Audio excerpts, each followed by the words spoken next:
बिस्मिल्लाहिर्रहमानिर्रहीम। अस्सलाम वालेकुम व्यूअर्स, मैं हूं नूर, आपके अपने चैनल चटखारा फ्यूजन्स बाय नूर से। और आज मैं आप लोग के लिए लाई हूं बहुत ही मज़ेदार और यूनिक से पास्ता की रेसिपी, जिसे हम पोटैटोज़ और व्हीट फ्लोर से बनाएंगे। जी हाँ जनाब, ये रेसिपी बहुत ही ज़्यादा हेल्दी होने वाली है और खाने में ये इतने मज़ेदार से होते हैं कि बड़े क्या बच्चे भी बहुत शौक से इसे खाएंगे और बहुत हेल्दी सा है, आप भी सेटिस्फाई रहेंगे। तो चलिए फिर रेसिपी को स्टार्ट कर लेते हैं।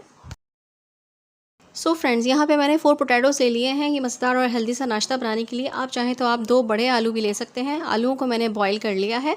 अब मैं इनको एक ग्रेटर की मदद से ग्रेट कर लूँगी। ये लीजिए फ्रेंड्स, सारे पोटैटोज़ को मैंने ग्रेटर की मदद से ग्रेट कर लिया है। अब इसमें मैं शामिल कर दूँगी हाफ़ टी स्पून के करीब नमक। नमक आप अपने हिसाब से शामिल कर सकते हैं। हाफ़ टी स्पून के करीब मैं यहाँ पे डाल दूँगी पास्ता मसाला। आप चाहें तो आप इसमें चिकन पाउडर भी डाल सकते हैं। और हाफ़ टी स्पून के करीब ही मैं इसमें डाल दूँगी लाल मिर्च पाउडर। हाफ़ कप के करीब मैं इसमें शामिल कर दूंगी कॉर्न स्टार्च यानी कि कॉर्न फ्लोर। और हाफ़ कप के करीब ही मैं इसमें शामिल कर दूंगी व्हीट फ्लोर। फ्रेंड्स, हम इसमें मैदा बिल्कुल भी इस्तेमाल नहीं कर रहे हैं, इसलिए ये ज़्यादा हेल्दी है।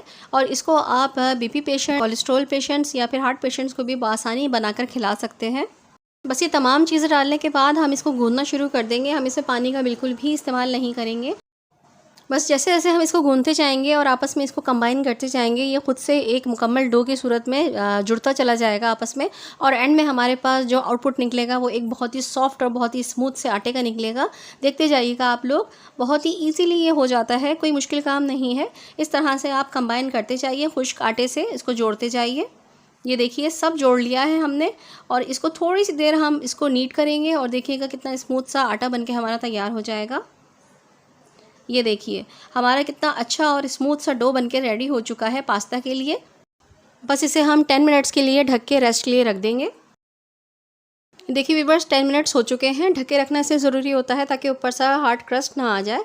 बस आपने हल्का सा हाथ पे ऑयल लगाना है और इसकी छोटी सी एक बॉल बनाकर रेडी कर लेनी है। देखें इस तरह से। बस इस तमाम डो की हम छोटी छोटी बॉल्स बनाकर रख लेंगे। ये देखिए फ्रेंड्स, सारी बॉल्स हमने रेडी कर ली हैं।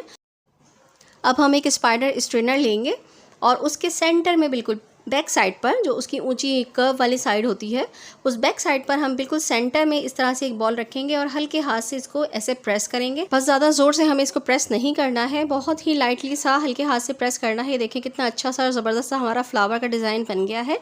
इसी तरह से हम सारे बॉल्स पर ये डिज़ाइन बना लेंगे और तमाम पास्ता बनाकर रेडी करके रख लेंगे।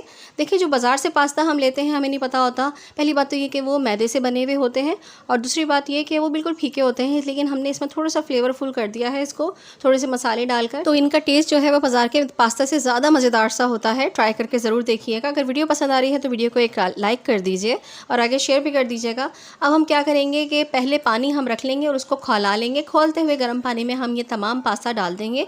तमाम नहीं डालेंगे, बल्कि जितने आ सकेंगे, आपके बर्तन जितना बड़ा है तमाम आ सकते हैं तो तमाम डाल दीजिए। यहाँ पे मैंने हाफ़ डाल दिए हैं। और देखिए जैसे ही पानी में उबाल आएगा, जब ये पक जाएंगे तो खुद ब खुद ऊपर पानी के ऊपर फ्लोट करने लगेंगे। तो हमें ये निकालने के बाद एकदम चिल पानी में, बर्फ़ के पानी में इसको डाल देना है।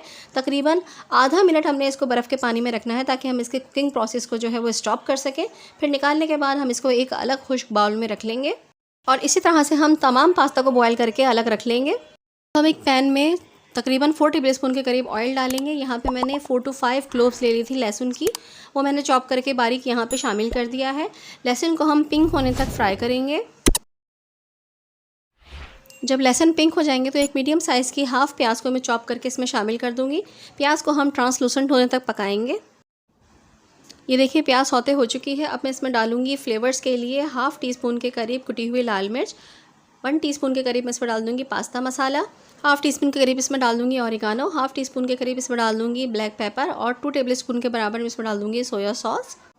और इन तमाम चीज़ों को हम अच्छे तरीके से कर लेंगे मिक्स करने के बाद मैं इसमें डाल दूँगी तकरीबन 4 टेबलस्पून के करीब केचप डाल के भी हम अच्छी तरह से इसको मिक्स कर लेंगे। अच्छा, हाफ़ टी स्पून के करीब मैंने इसमें सॉल्ट डाला था जो कि रिकॉर्ड नहीं हो सका, आप नोट कर लीजिएगा। और लास्ट में मैं इसमें शामिल करूँगी 1 टीस्पून के करीब चिकन पाउडर, उसको भी हम अच्छी तरह से मिक्स कर लेंगे। और जो पास्ता हमने बॉईल करके रखा था वो तमाम पास्ता हम इसमें शामिल कर देंगे और हम इसको अच्छे से मिक्स करेंगे।